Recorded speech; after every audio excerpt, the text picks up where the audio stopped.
लखनलाल जी तैयार हो गए। मैया जानकी को सूचना मिली तो वो भी कहने लगी। राम जी ने बहुत उन्हें भी समझाया लेकिन वो भी नहीं मानी।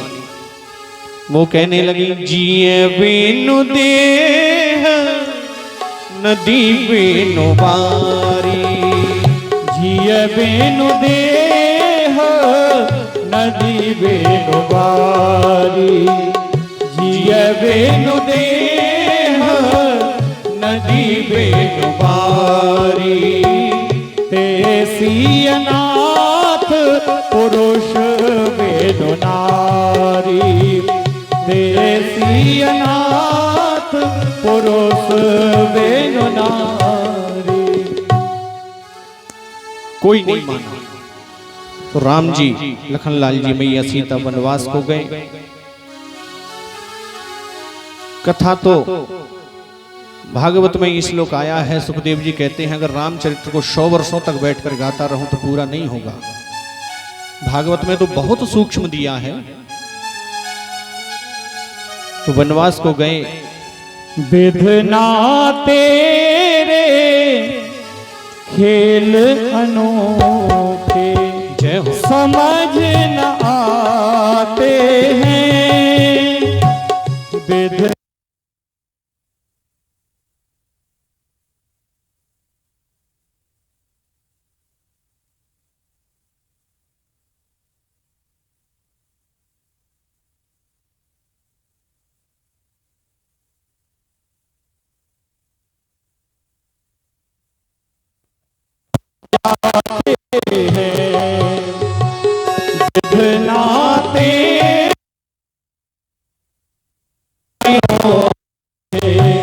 समझ न आते हैं, जन जन के प्रिय राम लखन सिय बन को जाते हैं,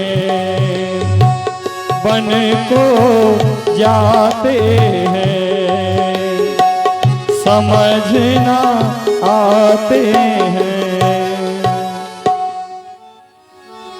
विधि को कुछ और ही मंजूर था। राम जी चाहते थे कि हम वन को जाएं। निषाद राज से भेंट हुई, केवट से भी भेंट हुई।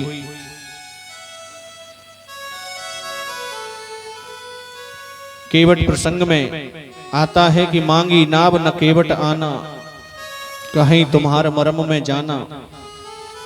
केवट नाव लाने से आनाकानी करता है कि आपके मरम को पहचानता हूं। मरम क्या है? तो पिछले जन्म की कथा सुना देता है कि मैं कछुआ था और आप नारायण थे, शेष सैया पर निवास कर रहे थे। मैं बार बार आता, नागराज शेषनाग फुशकार करके मुझे भगा दिया करते थे।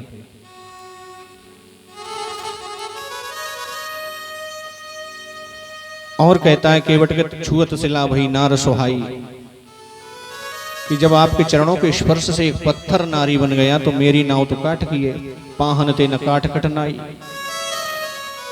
वो महाराज इसके अलावा मैं कुछ जानता भी नहीं हूँ, यही प्रतिपालूं सब परिवार हूँ, यही एक सहारा है मेरे परिवार के पालन पोषण का। अगर ये नारी बन गया तो मैं क्या करूंगा? तो भगवान कहते हैं क्या करूं? तो अब देखिए कैसा हटीला भक्त है। भगवान कह रहे हैं क्या करूं?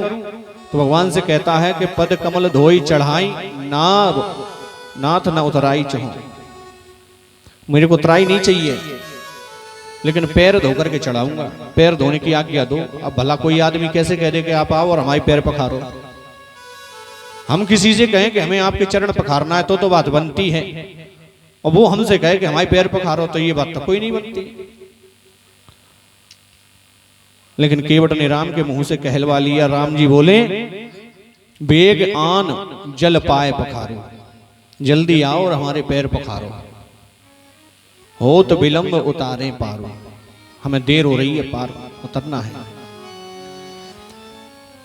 गंगा जी से पार उतारा। राम जी संकोच में पड़ गए, इसको क्या दें? तो सीता जी ने पति का रुख समझा और मन मुदरी मन मुदित उतारी। आज की कोई माता होती, आज की कोई स्त्री होती तो क्या कहती? वो यही कहती कि घर से निकाल दिया, एक फूटी कोड़ी तक नहीं मिली, जिलो अंगूठी जे रखी है दे दो, वो तो हम पहने भली चली आई, नहीं ये भी नहीं था। लेकिन मैया सीता जी ने पति का रुख समझा और मुद्र का उतार करके दे दी। राम जी आगे बढ़े, सभी वनवासियों को राम जी ने दर्शन देकर के आह्लादित किया। भरद्वाज जी के आश्रम गए, वाल्मीकि जी के आश्रम गए, शबरी मैया के आश्रम गए, सभी को आनंदित करते हुए आगे बढ़ते चले गए। जाकर के अनुसुईया के आश्रम पर पहुंचे हैं तो मानसकार लिखते हैं कि अनुसुईया के पद गही सीता, मिली बहोर सुशील विनीता। यहां पर ये बता रहे हैं कि मिली बहोर, दोबारा मिली है। तो पहले कब मिली सीता अनुसुईया से? बोले पहले उसी समय मिली जिस समय अनुसुईया मैया ने तीनों को बालक बना लिया था लक्ष्मी स्वरूप में। तो आज तो दोबारा आई हैं। तो मैया अनुसुईया ने बड़ा स्वागत किया और दिव्य वसन भूषण पहराए। अनुसुईया मैया ने वह वस्त्र हटवा लिए जो पहन करके आई थी, दिव्य वसन भूषण पहनाए हैं, भूषण पहनाए, आभूषण पहनाए हैं। तुम क्या वनवासियों जैसा वेश बना करके फिरती हो? तुम सदा सुहागिन हो, तुम्हारे आभूषण कहाँ हैं?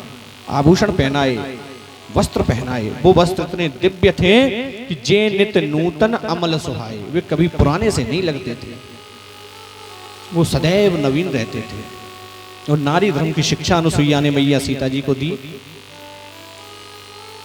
और कहा कि धीरज धर्म मित्र अरु नारी आपद काल परखियो चारी, कि धैर्य मत खोना इस समय। ये सब आपत्ति काल में इन्हीं की परीक्षा होती है, मित्र की परीक्षा, धैर्य की परीक्षा, अपनी स्त्री नारी की परीक्षा और धर्म की परीक्षा आपत्ति काल में ही होती है। और कहा कि वृद्ध रोगवश जड़ धनहीना अंध बधिर क्रोधी यत दीना।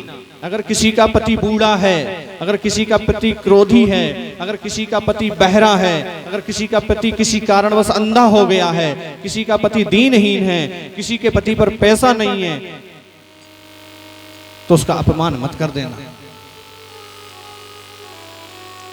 स्त्री के लिए कोई दूसरी पूजा नहीं बताई किसी भी ग्रंथ में कि आप माता ढारने जाओ, कि शंकर जी पर जल चढ़ाने, कि कहीं मत जाओ।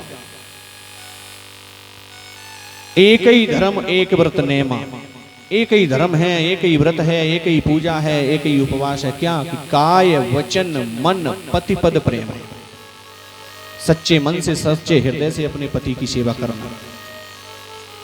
सुंदर उपदेश दिया और कहा कि ऐसे उपत कर किए अपमाना,